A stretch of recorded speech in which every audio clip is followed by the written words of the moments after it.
신명기 11장 26절에서 12장 10절까지의 말씀입니다. 우리 이 약속의 말씀 같이 한 목소리로 봉독하시겠습니다. 내가 오늘 복과 저주를 너희 앞에 두나니 너희가 만일 내가 오늘 너희에게 명하는 너희의 하나님 여호와의 명령을 들으면 복이 될 것이요, 너희가 만일 내가 오늘 너희에게 명령하는 도에서 돌이켜 떠나 너희 하나님 여호와의 명령을 듣지 아니하고 본래 알지 못하던 다른 신들을 따르면 저주를 받으리라.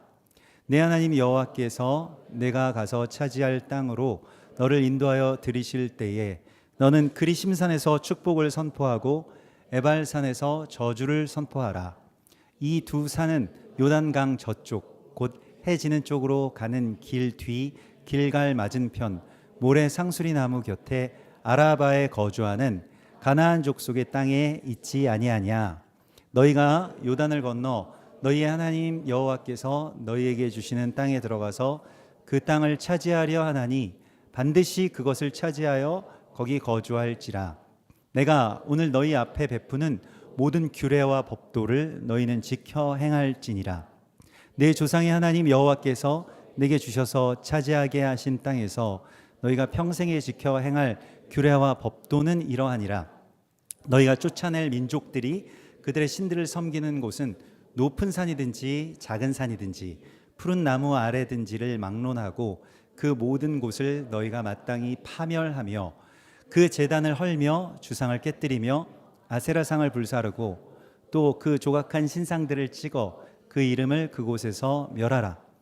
너희의 하나님 여호와께는 너희가 그처럼 행하지 말고 오직 너희 하나님 여호와께서 자기의 이름을 두시려고 너희 모든 지파 중에서 택하신 곳인 그 계실 곳으로 찾아 나아가서 너희의 번제와 너희의 제물과 너희의 11조와 너희 손의 거제와 너희의 서원제와 낙헌 예물과 너희 소와 양의 처음 난 것들을 너희는 그리로 가져다가 드리고 거기 곧 너희의 하나님 여호와 앞에서 먹고 너희의 하나님 여호와께서 너희의 손으로 수고한 일에 복 주심으로 말미암아 너희와 너희의 가족이 즐거워할지니라.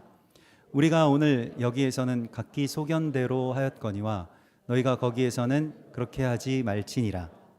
너희가 너희 하나님 여호와께서 주시는 안식과 기업에 아직은 이르지 못하였거니와 너희가 요단을 건너 너희 하나님 여호와께서 너희에게 기업으로 주시는 땅에 거주하게 될 때 또는 여호와께서 너희에게 너희 주위의 모든 대적을 이기게 하시고 너희에게 안식을 주사 너희를 평안히 거주하게 하실 때에. 아멘.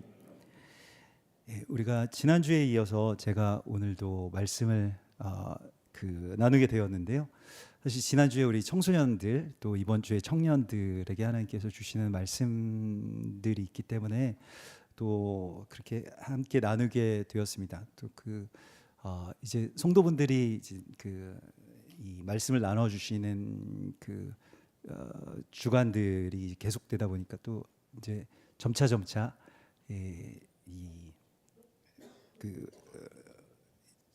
조금씩 이제 말라간다고 할까요? 그래가지고 얼마 안 남았는데 이제 그래서 또 얼마 안 남았는데 하나님이 주신 이 은혜를 나눠야 될 텐데라고 하는 마음을 또 갖고 계신 분들도 계시고 또 빨리 지나가야지 이제 내 차례가 안 오겠지 이렇게 생각하시는 분들도 양쪽이 다 있으시죠.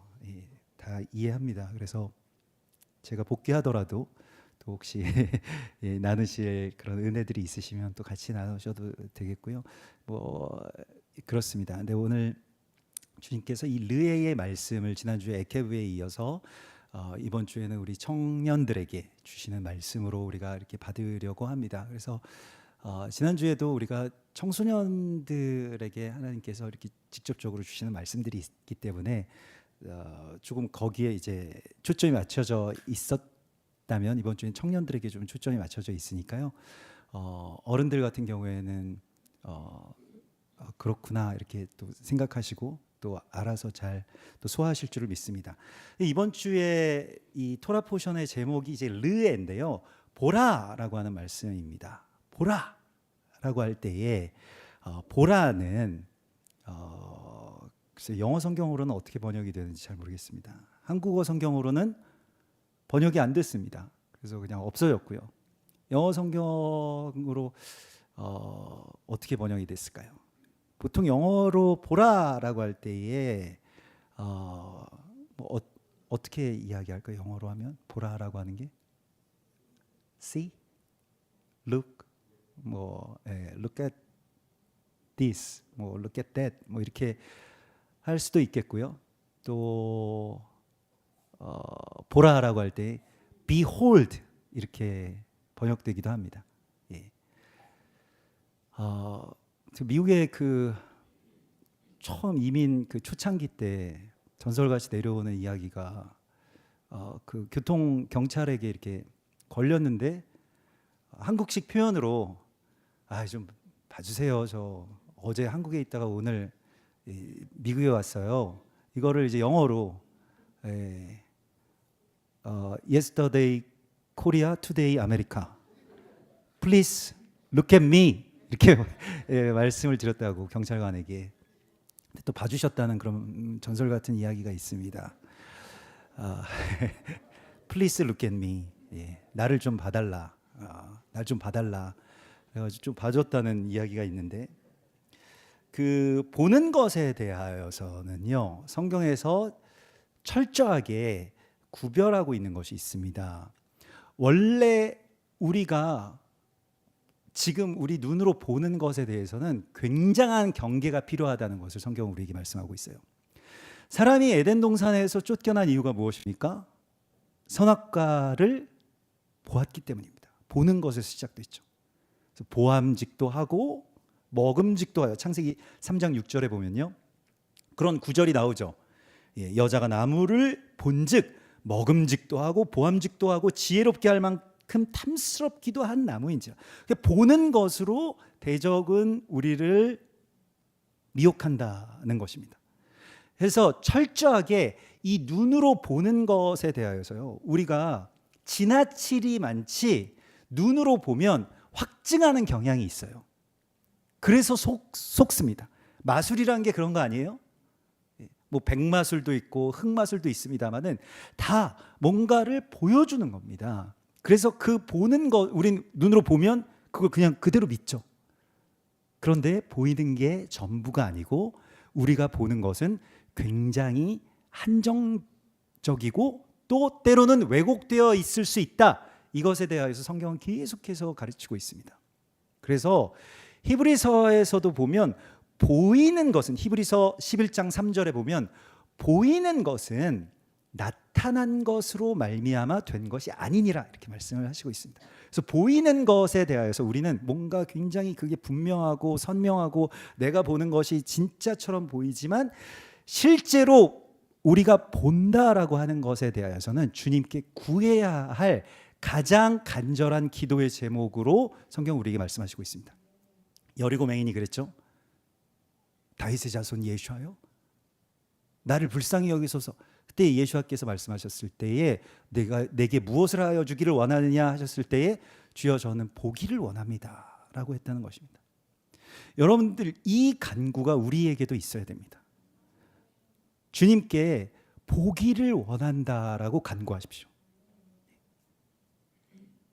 우리가 실로암 맹인 사건에서도 요한복음 9장에 보면 요한복음 9장 41절에 너희가 맹인이 되었더라면 죄가 없으려니와 본다고 하니 너희 죄가 그대로 있느니라 이렇게 말씀을 하십니다. 그래서 우리가 무엇을 볼 수 없음에 대해서 자각하는 것이 사실은 눈을 뜨는 첫 번째입니다. 내가 보는 것이 전부가 아니다.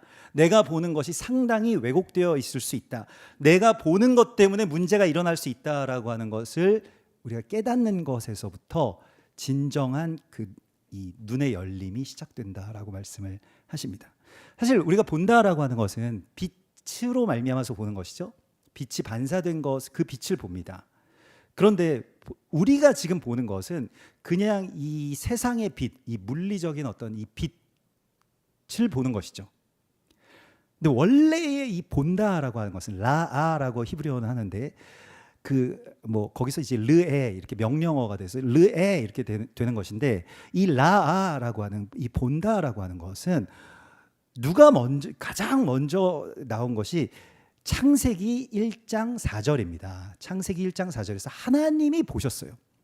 하나님 빛이 있으라 하신 후에 빛이 거기에 있었고 1장 4절에 빛이 하나님이 보시기에 좋았더라 이렇게 되어 있습니다.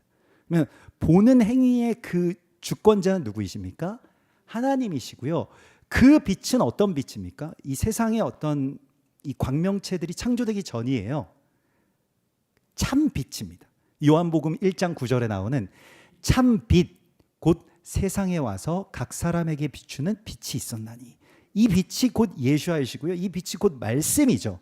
그러니까 그것을 보는 것입니다. 우리에게 그 눈이 열려야 돼요. 그것을 보지 않고 눈으로 보는 것이 전부라고 생각된다면 속아 넘어가기가 꼭 맞습니다. 그렇게 굉장히 쉬워지는 것이죠. 대적이 우리를 집어삼키기가 쉬워지는 것이죠. 그래서 눈으로 보이는 것에 현혹되지 말고 참된 빛으로 말미암는 것을 볼 수 있게 해달라고 주님 앞에 구하라. 이것이 이번 주에 이 르에의 말씀입니다. 그래서 막 요즘에는 눈으로 보는 것이 너무너무 막 화려하고 막 그 보여지는 것에 집중하고 이러한 좀 시각적인 그러한 세대 가운데 우리가 살고 있지 않습니까? 근데 그렇기 때문에 더 주의해야 되는 시간이 왔다라고 하는 것입니다. 그러한 세대가 왔다라고 하는 거예요. 청년들 같은 경우에는, 청소년들도 그렇습니다만 청년들은 정말 그 배우자 기도 이제 하시잖아요. 배우자 기도 하시죠? 배우자 기도 하실 때에 막 잘생기고 막 예쁘고 뭐 보기에 막 화려한 뭔가 그 보암직도 하고 그러한 어떤 그 비주얼에 초점을 맞추지 말고 정말로 참 빛으로 말미암아서 그리스도 예수와의 빛이 비추고 있는가, 이것을 보셔야 됩니다. 근데 그것을 놓고 항상 기도하셔야 되고요. 청년들에게 있어서 이 시각으로 현혹되는 이 시대에 있어서 제가 항상 말씀드리잖아요. 고운 것도 거짓되고 아름다운 것도 헛되다고요. 남자가 잘생겨서 뭐 하겠어요? 어디다 쓰겠어요?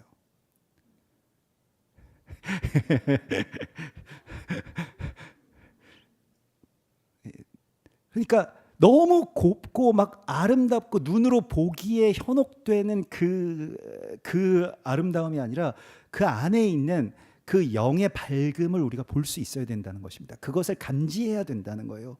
그래서 그런 분을 만나면 참 복되겠죠. 그래서 이게 우리가 본다라고 하는 것에 있어서 레아 이번 주에 주님께서 우리에게 주시는 그 르에의 말씀에서 아주 깊이 바라보고 또 숙고하고 골똘히 생각하고 주의 깊게 살피라고 하는 그런 명령이 이 르에의 보라라고 하는 말씀에 있습니다. 사실 우리가 아까 전에도 봐달라라고 하는 그런 표현이 히브리 표현에도 그대로 있거든요.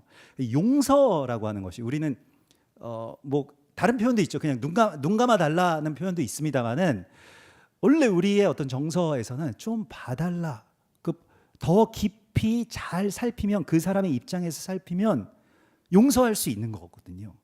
근데 그냥 내 눈에 보이는 대로 그냥 심판하고 이러지 말고 좀 자세히 주의 깊게 그 사정을 봐달라라고 하는 데에도 이 봐달라라고 하는 의미가 있습니다. 그렇기 때문에 이번 주에 이 르에의 말씀에서 열심히 골똘히 뭔가를 숙고하라라고 하는 주님의 명령이 있습니다. 무엇에 대해서 숙고하라고 말씀을 하시냐면요, 이번 그 토라 포션의 이 11장 26절의 말씀 한번 띄워주십시오. 거기에 원래 앞에 보라가 있는데 번역에서 그게 누락된 것이 좀 아쉽습니다. 사실은 토라 포션 제목인데 보라 되어 있으면서 내가 오늘 복과 저주를 너희 앞에 두었다라고 말씀을 하십니다. 무엇이 복인지 무엇이 저주인지를 보라는 거예요. 그걸 볼 수 있어야 됩니다. 그걸 못 보면 다 끝나겠죠. 복이 아닌데 그게 복인 걸로 막 추구하다 보면 어떻게 되겠습니까? 삶이 완전히 망가지는 것이죠. 저주가 아닌, 저주인데도 불구하고 그걸 마치 좋은 것인 양 막 잡으려고 간다라고 한다면 인생은 망할 것입니다. 그렇기 때문에 복과 저주가 너희 앞에 있으니 그것을 자세히 주의하여 보라라고 말씀을 하십니다. 무엇이 복이고 무엇이 저주일까요? 뭐 문자적으로 그냥 단어적으로 살피자면 복이라고 하는 것이 그 히브리어로 복은 브라카입니다. 뭐 바락 이렇게 되는데 그게 무엇입니까? 무릎을 굽히다라는 뜻을 갖고 있어요. 그게 복이라고 되어 있습니다. 그래서 우리가 하나님께 무릎을 굽혀서 경배하는 것이 복이고요. 정말 복된 사람은 하나님께 늘 무릎을 꿇고 경배하고 기도하는 사람이죠. 또 반대의 뜻도 그런 해석도 항상 같이 있습니다. 무엇이냐면 하나님이 우리를 위해서 당신을 굽혀주시는 것. 그래서 하나님이 뭐 무릎을 꿇으신다라고 하는 것은 조금 우리가 너무 죄송스러운 표현이긴 합니다만은 성경에서 하나님이 굽혀주시는 사람, 그게 이스라엘이잖아요. 하나님이 너무너무 사랑하셔서 항상 품어주시고 또 위에 저렇게 천상에서 이렇게 누워 계시지 않고 굽혀서 우리한테 내려오시는, 그게 복이라는 것입니다. 저주는 무엇이냐? 저주를 이제 카레라라고 하는데, 카레라는 가벼이 생각하다는 뜻입니다. 예배가 없는 사람이 저주받은 사람이에요. 예배라고 하는 것은 우리가 지난주에 나누었던 것과 같이 가치 있는 것을 가치 있는 것으로 두는 것이 예배잖아요. 그게 중요한 게 아니야, 시훈아. 그 손장난하는 게 중요한 게 아니야. 여길 봐. 이게 가치 있는 거야. 너의 손이 중요한 게 아니고, 무엇이냐면 가치 있는 것을 가치 있게 생각하고 그걸 너무너무 소중하게 생각하는 거. 우리가 지난주에 듣고 지켜서 행하라라고 했을 때 그 지키는 것, 소중하게 생각하는 것입니다. 그래서 항상 우리가 그 사람이 예배자인가 아닌가를 잘 봐야 돼요. 복을 복으로 여길 수 있는가? 무언가 정말 존귀한 것을 너무 가볍게 생각하지 않은가? 그거 오늘 예배 안 드려도 돼. 오늘 바쁜데 무슨 예배를 드려. 딴 거 해야 돼. 그래서 뭐를 지금 이 시간에 많이 딴 게 더 중요하다라고 생각해서 뭘 해야 되느냐? 그러니까 이 존귀한 것을 가벼이 여기고 뭔가 딴 거를 하고 있다라고 한다면 복되지 않은 것이죠. 예? 출발 비디오 여행 재방송을 보고 있다.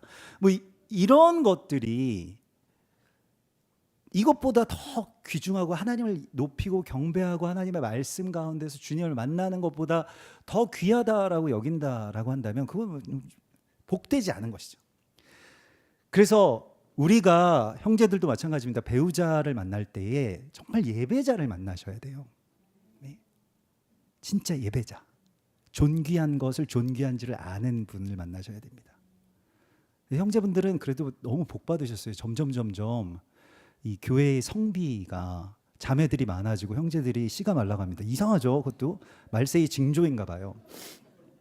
세상은 남자들이 많아지는데 교회는 이상하게 남자들이 점점 메말라 간다는 것입니다.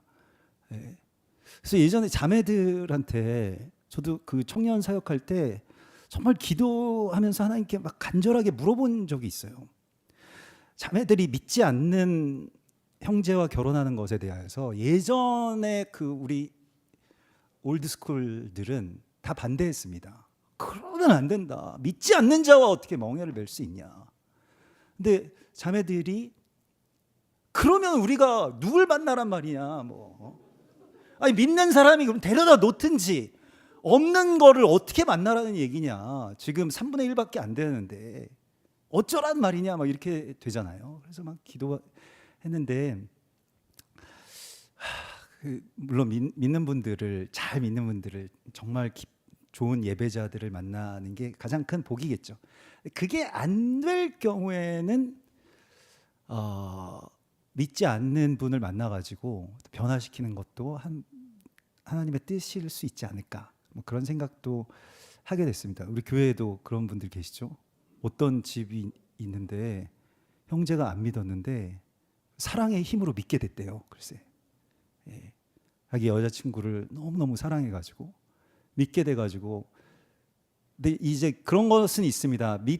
그냥 믿기만 해라, 그냥 교회만 출석만 해라, 이것이 아니라 그래서 믿게 되었는데 그냥 믿는 것이 아니고 막 매주 집에 와서 같이 예배 드리고 샤밧 예배 드리고 막 그런다는 거예요. 그래서 제가 깜짝 놀라 그 소식을 듣고 깜짝 놀라가지고 어떻게 그럴 수가 있냐고. 진짜 집에 일주일에 한 번씩 그 어디 계시 여기 계시죠? 그 딸이 쌍둥이 딸인데 남자친구들이 다 안 믿는 남자친구들인데 사랑의 힘으로 매주 와서 예배를 드린다는 거예요. 교회도 같이 오고 하나님께도 같이 나가고 그렇게 변화돼서 같이 나갈 수 있는 상태까지 된 다음에 그 다음에 이제 뭐 약혼을 하시든 결혼을 하시든 그러셔야 됩니다. 근데 막 교회 나오고 막 세례 받았으니까 뭐 결혼해도 돼 막 이렇게 하면은요 딱 그 수준에서 이제 멈추죠. 결혼했으니까 이제 안 나간다 그러고 막 그럴 수 있으니까요. 우리가 참으로 복되다라고 하는 것은 정말 복받은 사람이라고 하는 것은 복받은 사람을 만나는 거 너무너무 중요할 텐데 그 정말 복된 배우자를 만남으로써 내가 복을 나눠주는 사람이 되는 것도 복되고요. 또 복을 받는 것도 복되죠.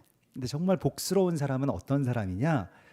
정말 복이 무엇이고 어떤 게 저주인지를 잘 볼 수 있는 사람이라고 오늘 성경은 말씀하시고 있습니다. 그래서 복과 저주를 너의 앞에 두었으니 무엇이 복이고 무엇이 저주인지를 보라라고 말씀하십니다.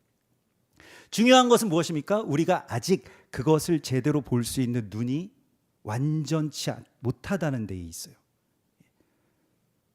근데 우리는 당연히 그거 뭐가 복이고 뭐가 저주인지를 알 것 같은데 실은 그렇지가 않았다는 것입니다. 우리가 그걸 잘 깨닫고 되게 겸손해져야 되는데요.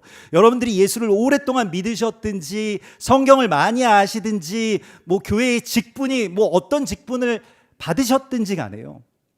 실은 우리가 이스라엘에 대해서도 제가 깨달은 후에는 내가 이때까지 봤던 것들은 굉장히 왜곡되고 한눈으로만 봐왔구나라고 하는 것을 깨닫는 과정이었습니다. 못 봤던 것이 너무 많잖아요.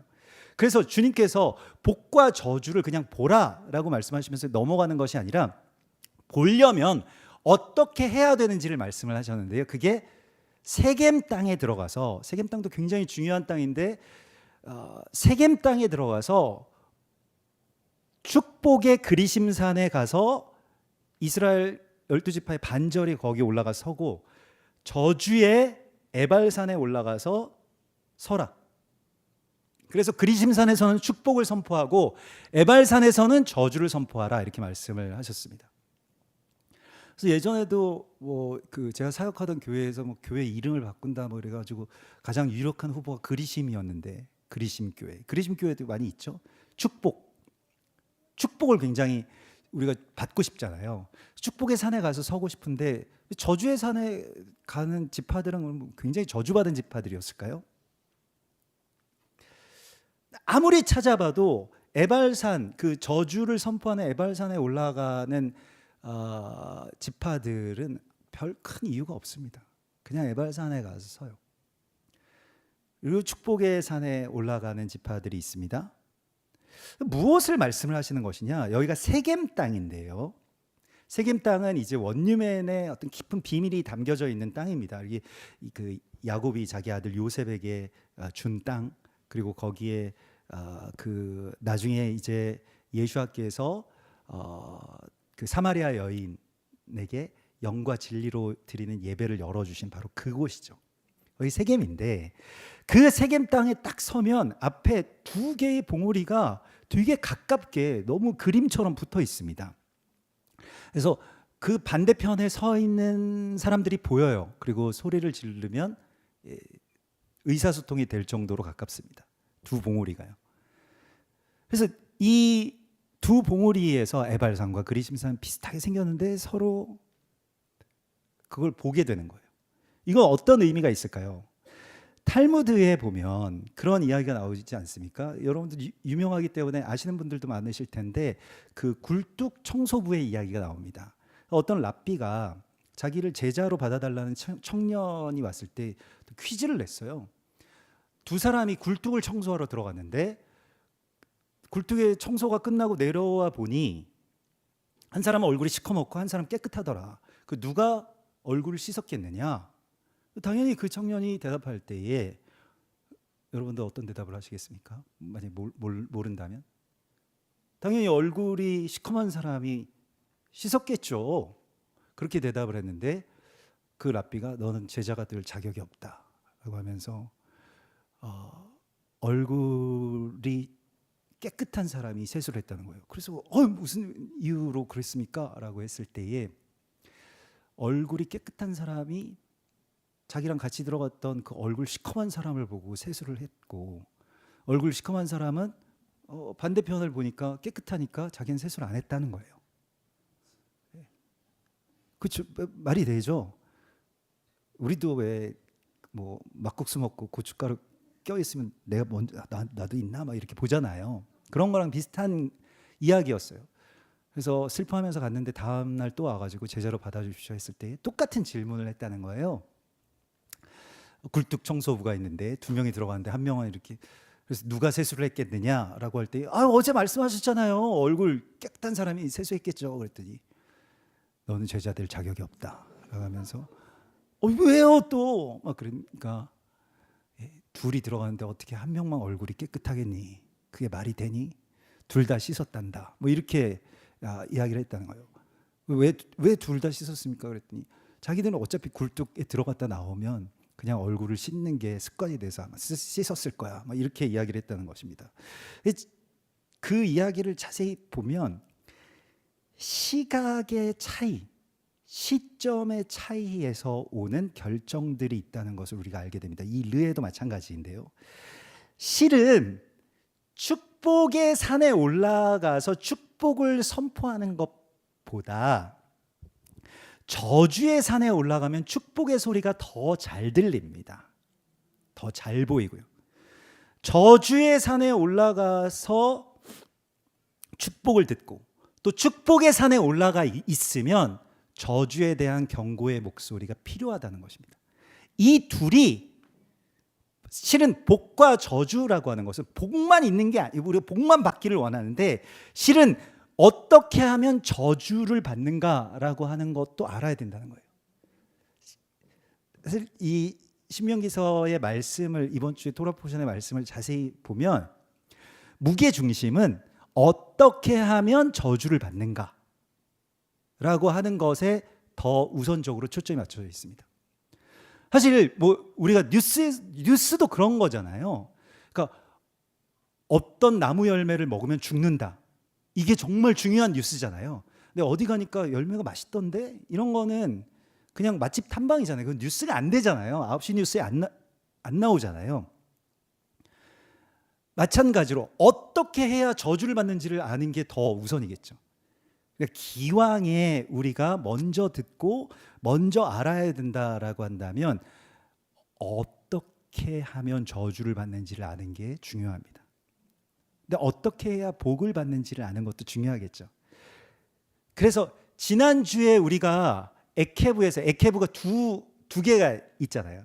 두 발로 가는 것은 두 발이 균형을 맞춰야 되는데 이 눈도 둘이잖아요. 왜 눈이 둘입니까? 왜 우리가 두 눈으로 볼까요? 시원아, 손가락을 이렇게 앞으로 해가지고 이렇게 한쪽 눈으로 보고 또 다른 쪽 눈을 이렇게 한쪽 눈씩 손가락이 각도가 조금씩 바뀌면서 왼쪽 눈으로 볼 때랑 오른쪽 눈으로 볼 때의 그 각도가 조금씩 차이가 있습니다. 이게 두 눈으로 보는 이유죠. 다른 각도에서 한 번 더 보라는 거예요. 다른 각도에서 한 번 더 봐야 이 모든 우리 눈으로 보는 것이 입체적으로 거리까지 다 잘 알 수가 있습니다. 한 눈으로 보는 것은 문제가 있어요. 왜곡되기 마련입니다. 다른 각도에서 볼 수 있어야 돼요. 그래서 주님께서 이 복과 저주의 상관관계를 세겜이라고 하는 곳에 두시면서 우리에게 주신 것은 무엇입니까? 이 관점에서 우리가 전에는 이스라엘에 대해서 볼 때 이스라엘은 저주받은 백성이고 목이 곧은 백성이고 악한 백성이어서 막 예수님을 잡아 죽인 백성이고 이렇게만 생각했다라고 한다면 또 다른 관점에서 로마서 11장의 관점에서 볼 때 이 이스라엘은 우리가 그렇게 구원을 받고 은혜에 참여함을 얻게 하기 위해서 지금은 잠깐 조금 우둔하게 된 백성들로 보고 있습니다. 다른 시각이죠. 전에 교회가 보았던 이스라엘을 멸시하는 그 시각으로 보았던 것에서 다른 시각이죠. 그런 어떤 시점의 변화를 가지고 가야 온전하게 볼 수 있다라고 말씀을 하십니다. 한쪽 눈으로만 보는 것은 잘못된 것이죠. 그래서 주님께서 이방인의 시각으로도 토라를 보라라고 말씀을 하시고요, 시각과 시점을 바꾸라고 말씀을 하십니다. 그래서 이방인의 시각으로 보게 되면 신명기서 14장에 음식 규례들이 쭉 나오는데, 코셔, 무엇을 먹어야 되고 무엇을 먹지 말아야 되고 이런 말씀들을 쭉 하신 후에 이스라엘 백성들의 관점입니다. 그런데 나중에 이방인의 관점으로도 이렇게 말씀하십니다. 너희는 21절에 보면 너희 하나님 여호와의 성민이라, 스스로 죽은 모든 것은 먹지 말 것이나 그것을 성중에 거류하는 객에게 주어 먹게 하거나 이방인에게 파는 것은 가하니라. 그래서 저는 처음에 이거 들었을 때 좀 자존심 상했거든요. 이방인들은 괜찮단 말이야, 뭐 다 무시하나 막 이랬는데, 너는 염소 새끼를 그 어미의 젖에 삼지 말지니라, 이렇게 말씀을 하십니다. 그래서 토라는 사람을 살리기 위한 법이기 때문에 이걸 가지고 이방인들까지 막 괴롭히지 말라. 여기에 대하여서 나중에 성령의 깨달음을 받은 그 사도들이 초대교회에서도 유대인들 성도들이 이방인들 모아놓고 당신들 이제 순댓국 먹으면 안 돼, 이렇게 가르쳤다는 거예요. 그것 때문에 사도들이 회의를 했습니다. 예루살렘 공의회에서. 저도 예전에 회의까지는 아니고 토론을 한번 한 적이 있었는데요. 그 이스라엘 사역자들이랑 모였을 때 점심에 뭐 먹을까 이거 이야기하다가 순댓국 좋죠? 뭐 순댓국이 저는 좋던데요. 그랬더니 새우젓에 순댓국, 얼마나 좋은 아름다운 메뉴입니까? 근데 막 싫어하시는 거예요. 어떤 분들이. 이스라엘 사역자인데 어떻게 순댓국을 먹을 수 있냐고 막. 순댓국이 왜요? 그랬더니 그거 피 들어가는 거잖아. 피 들어가는 거 먹으면 안 돼. 막 저한테 그러셔가지고 이건 순댓국의 문제가 아니다. 이건 성경의 어떤 그 말씀의 문제다 해가지고 이제 거기에서 오랫동안 대화를 한 적이 있었는데, 무엇이냐면 나중에 이제 예루살렘 공의회에서 초대교회에 이런 문제들이 생겼을 때에 사도들이 성령님께 여쭤보고 말씀을 해석을 하는데 야고보 사도가 아주 명확하게 정리를 합니다. 우리가 이 음식 규례의 율법을 가지고 이방인들을 옥죄해서는 안 된다. 이게 율법의 정신이잖아요. 신명기서 14장에 나와 있는 정신이잖아요. 그렇기 때문에 이제 우상에게 바친 제물이나 핏째 먹는 것은 금하자라고 했다는 것입니다. 그래서 그럼 핏째 먹는 것은 금하자니까 이제 그 순댓국은 안 되겠네요. 이렇게 그 주장하시는 분들이 저한테 그렇게 말씀하셨는데, 사실 그 당시에 핏째 먹는 것은 문제가 있었습니다. 주술적인 행위였기 때문에, 피를 마시는 것이 우상 숭배와 연결이 되어 있었기 때문에. 그런데 지금 순댓국은 우상 숭배와는 별로 관계가 없죠. 그냥 피가 넣어져 있을 뿐이고 별로 넣지도 않았을 거야 아마. 예. 뭐 색소 뭐 이런 것들이죠. 아무튼 즉 그렇기 때문에 율법의 어떤 기본적인 정신은 무엇이냐라고 한다면, 유대인들에게, 이스라엘 백성들에게 거룩하게 지키라고 하신 그 율법의 원석이 있어요. 그렇지만 이방인들에게 적용할 때에는 이방인들의 관점에서 적용하라고 분명히 말씀하고 계십니다. 그게 구별되죠. 어떤 때는 또 구별되지 않아야 될 때도 있고, 그러니까 어려운 것입니다. 그래서 우리가 자꾸 물어야 되고요, 자꾸 모여서 또 서로 토론도 해야 되고 이렇습니다. 그래서 예루살렘 공의회에서 그걸 정말 아름답게 말씀을 하셨어요. 그래서 사도행전 15장 28절에 성령과 우리는 율법에서 이 요긴한 것들 외에는 아무 짐도 너희에게 지우지 아니하는 것이 옳은 줄을 알았다라고 되어 있습니다. 이게 그 염소의 젖, 엄마 젖이잖아요. 그 요긴한 거잖아요. 토라잖아요. 그걸 막 우리가 먹어야 되는데 그걸 가지고 누구를 판단하고 너 잘못됐어 심판하고 이러지 말라는 것입니다. 그래서 우상의 제물과 피에 목매어 죽인 것과 음행을 멀리할지니라. 이에 스스로 삼가면 잘되니라. 평안함을 원하노라. 이렇게 해서 예루살렘 공의회에서 끝난 이야기입니다. 라고 제가 이제 말씀을 드렸는데 목사님들은 원래 또 설득이 잘 안 되죠. 그래서 야 그러면 넌 먹어, 우리는 안 먹을 거야, 막 이렇게 돼가지고 이제 각자 따로 먹기는 했습니다만은, 이 하나님께서 우리에게 이 두 눈으로 보라고 하실 때에는 우리가 율법을 이스라엘의 눈으로도 볼 수 있어야 되고요, 이방인의 눈으로도 볼 수 있어야 됩니다. 우리는 이방인이기 때문에 이방인의 관점이 있죠. 근데 또 신약적인 관점으로 우리가 이때까지 많이 봐왔죠. 유대인의 관점으로도 봐야 돼요. 그 원형적인 관점에서 보고 입체적으로 그것을 조명할 수 있어야 됩니다. 그래서 주님이 우리에게 말씀을 하시는 것은 이제는 너희가 가지고 있었던, 그리고 전에 고수하고 있었던 그 시점에서 빠져나오라고 말씀을 하십니다. 이게 신명기 12장 8절에 보면 이런 말씀이 나오거든요. 신명기 12장 8절 한번 띄워주시겠습니까? 12장 8절에 우리가 이렇게 말씀을 하십니다. 오늘 우리가 여기에서는 각기 소견대로 하였거니와 너희가 거기에서는 그렇게 하지 말지니라, 이렇게 되어 있습니다. 그러니까 여기에서는 각기 자기 마음대로 볼 수 있는 그 자리가 있었는데 거기에서는 그렇게 하지 말지니라라고 하시면서 11절에 보면 너희는 11절이요. 너희는 너희의 하나님 여호와께서 자기 이름을 두시려고 택하실 그곳으로 나오라고 말씀을 하십니다. 이게 무슨 말씀이냐면 예배를 드리는데 자기가 원하는 곳에서 자기가 보이는 대로 예배를 드리는 것이 아니라 하나님이 계신 곳으로 가서 그 시점을 변화시키라고 말씀을 하세요. 그래서 예루살렘으로 가는 것입니다. 예루살렘으로 올라가는 것입니다. 그러면 내가 살던 곳에서 내가 봐왔던 그 시각과는 다른 시각이 열린다는 것입니다. 거기에서 무엇을 회복하라고 말씀하시냐면 주님의 시각을 우리에게 회복하라고 말씀을 하세요. 내가 보는 내 소견 말고 주님이 나를 어떻게 보시는가라고 하는 것을 생각하라고 말씀을 하십니다. 그래서 이 시각이 변화되려면요, 주님께로 가까이 올라가야 됩니다. 그래서 주님의 시각이 우리 가운데 회복이 돼야 돼요.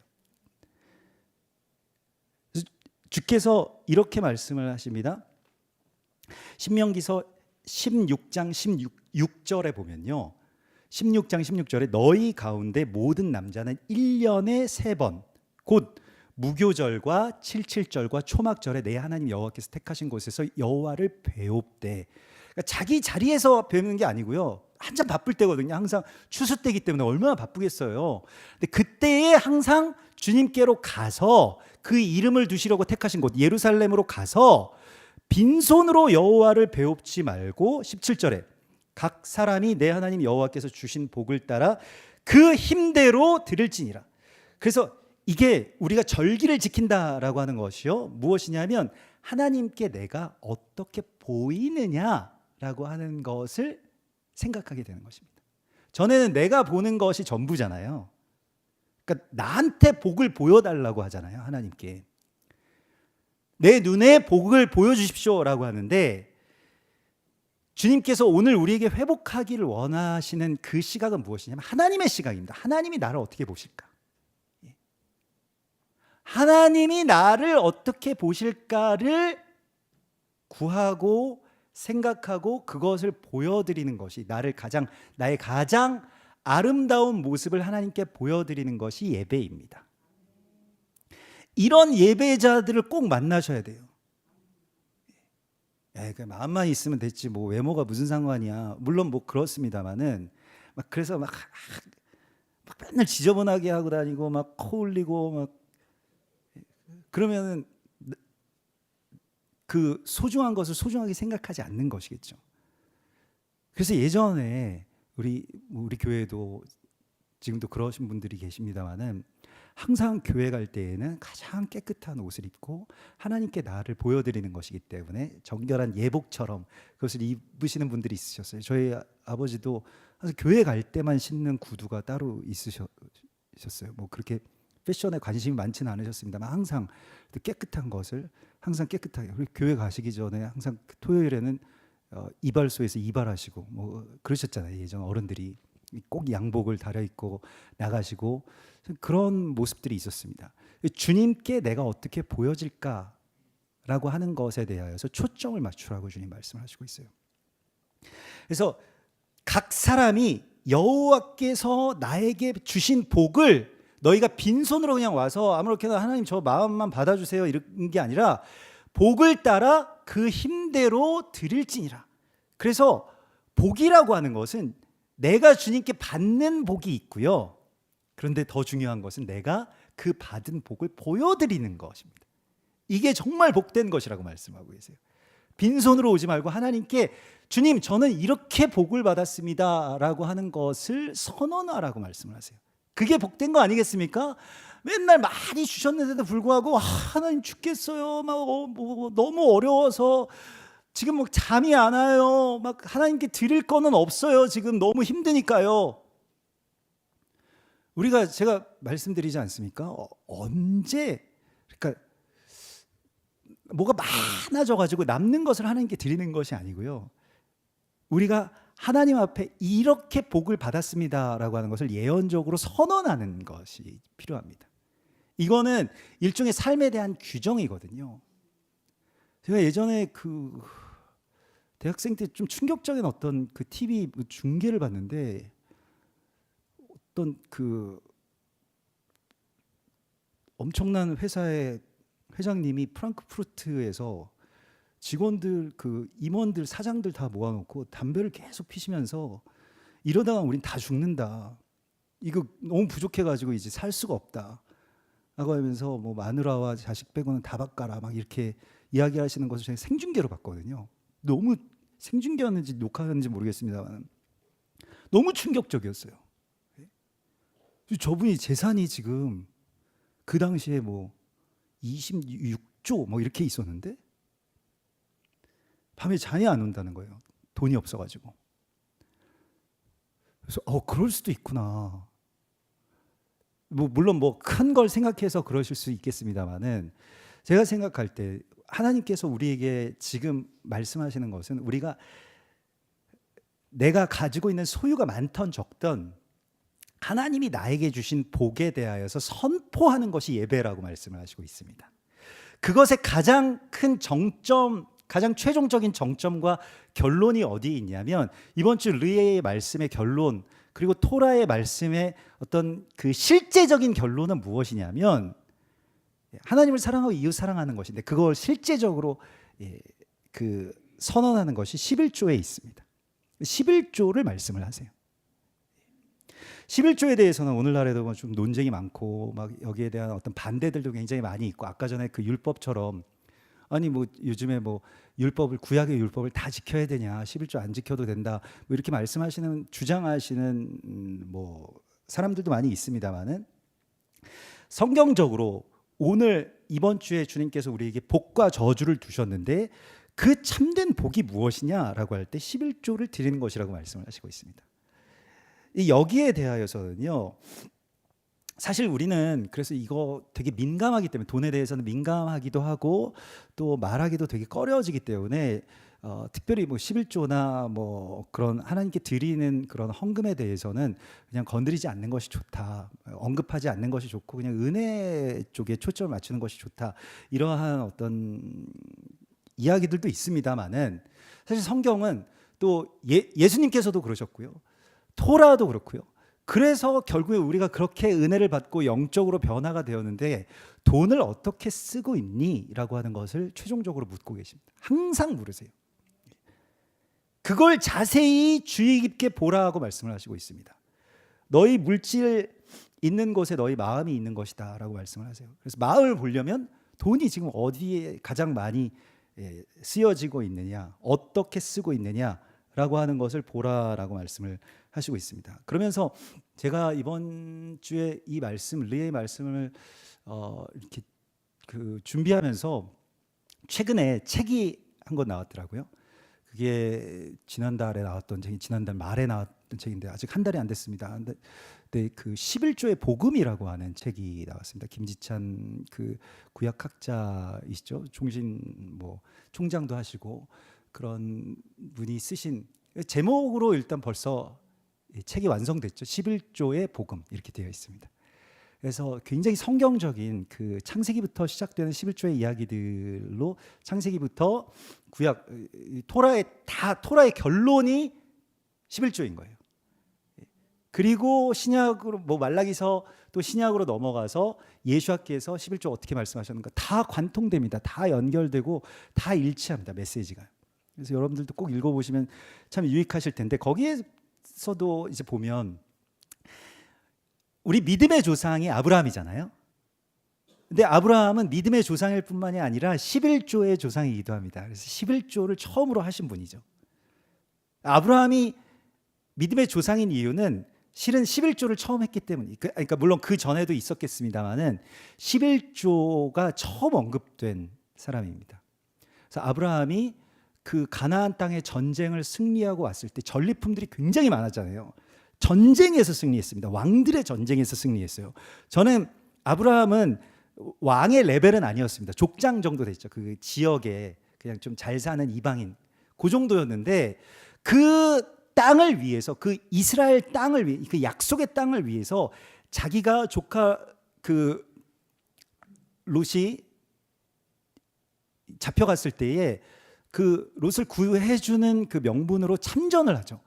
그래서 이방 왕들에게 원정 왔던 그 이방 왕들을 추격해가지고 땅에서 다 몰아내고 전리품들을 싹 쓸어오죠. 근데 그 전리품의 모든 전리품의 10분의 1을 멜기세덱이라고 하는 영원한 아주 신비로운 제사장에게 드리는 장면이 나옵니다. 거기서 11조가 처음 시작이 되는 것이에요. 그리고 그 멜기세덱은 떡과 포도주를 아브라함에게 주죠. 그게 나중에 히브리서에도 연결되는 그 11조의 비밀입니다. 그것은 무엇입니까? 11이라고 하는 10분의 1이라고 하는 것은요, 그냥 단순히 10%를 의미하는 것이 아니라 참여한다라고 하는 의미를 가진 수입니다. 그러니까 이게 거기에 내가 참여하게 된다는 거예요. 무엇에 참여하게 되냐면 대제사장의 사역에 내가 참여하게 된다는 것입니다. 전에는 그냥 이방인으로 약속의 언약에 대해서는 외인이었어요. 아브라함이 히브리인이니까 이방인입니다. 그 원래 이 멜기세덱의 반차의 그 제사장 계열에서는요. 근데 아브라함이 그 계열로 들어가게 된 것은 바로 11조를 드리기 때문입니다. 그게 무엇이냐면 약속의 언약에 참여하는 자가 된 거예요. 그걸 정말 사모했던 사람이 또 있죠. 그 아브라함의 손자인 야곱입니다.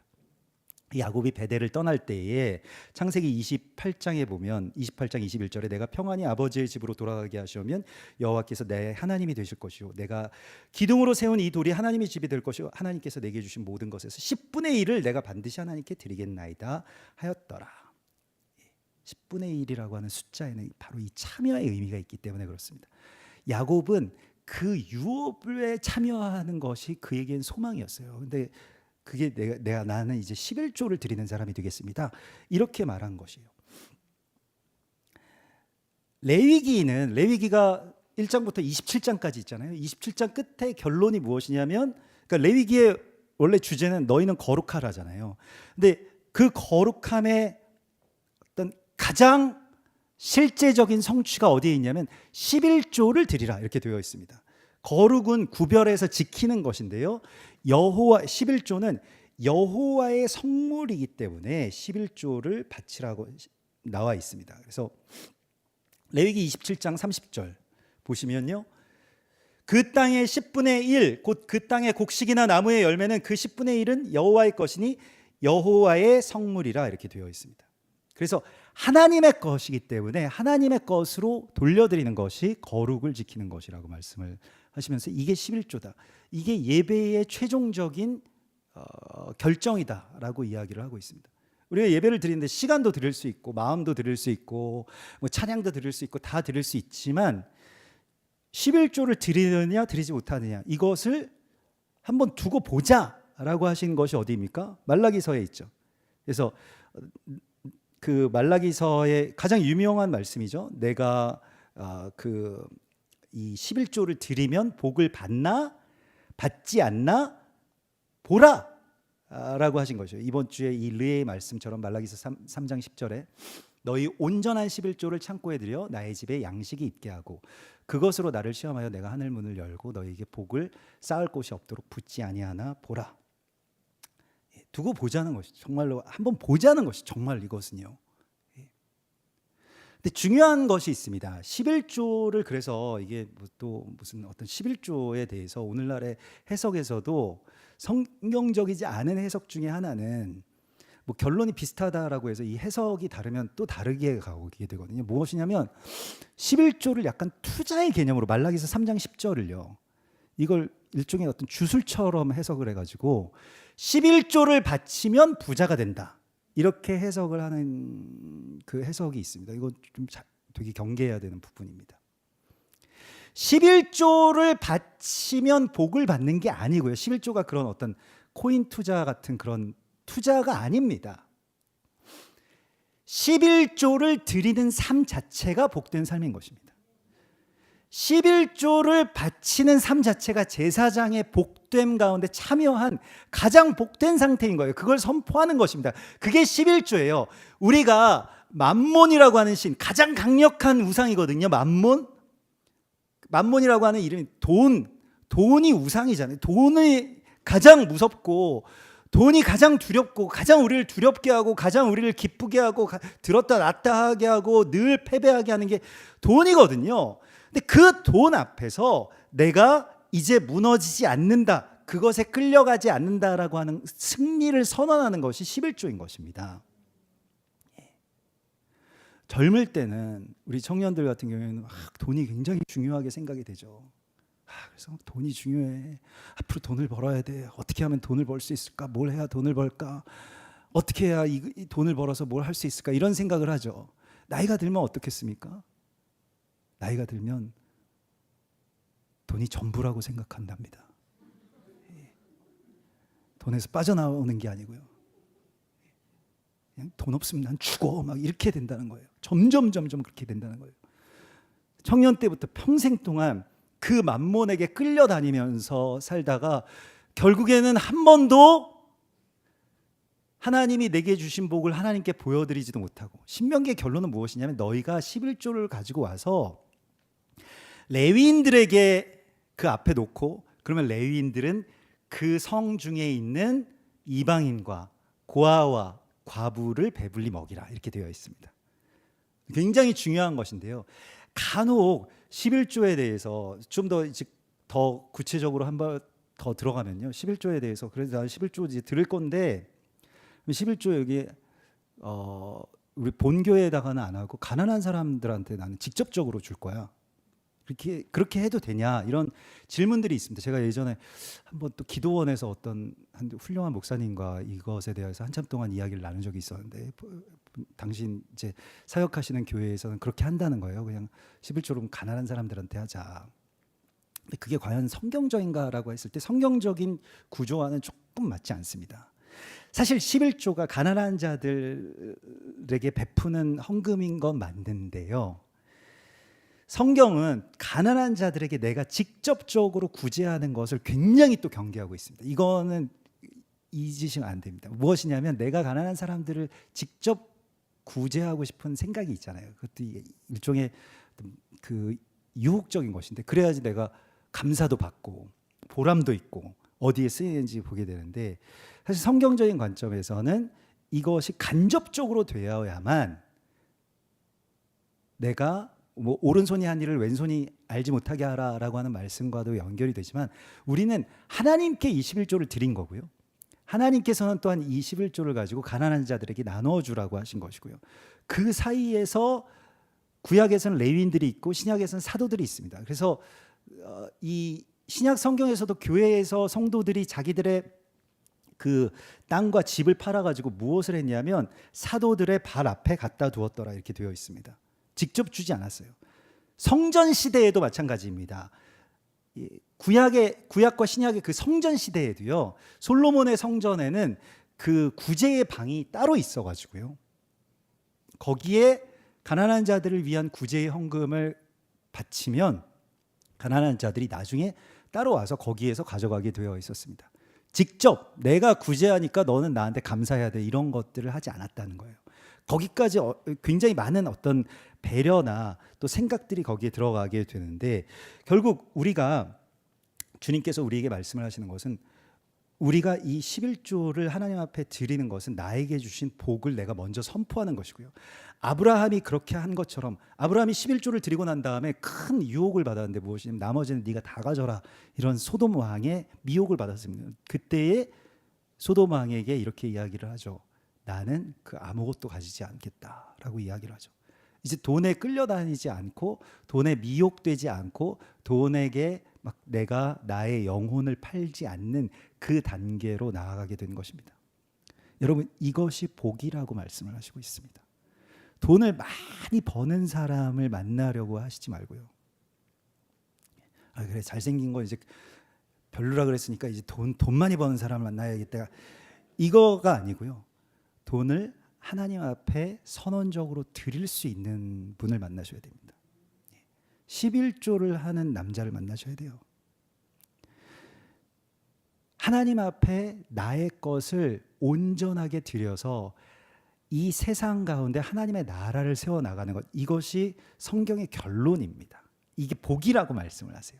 이 복을 받은 자, 무엇이 복이고 무엇이 저주인지를 자세히 주의하여서 볼 수 있는 이 눈을 하나님께서 열어주시기를, 특별히 우리의 청년들에게 그 눈을 열어주시기를, 그래서 우리가 일평생 이끌려 종노릇하는 것이 아니라 지금도 없지만 앞으로도 없을까, 어떻게 없을까, 없으면 어떻게 될까, 어떻게 살까, 어떻게 죽을까, 돈 없으면 어떻게 될까라고 하는 것에 끌려다니는 삶이 아니라 아브라함처럼 멜기세덱에게 자신의 11조를 드리고 그런 모든 것들에게 승리를 선포할 수 있는 정말로 복된 주님의 사람들이 되시기를, 또 그런 배우자들을 만나시기를 주님의 이름으로 축원합니다.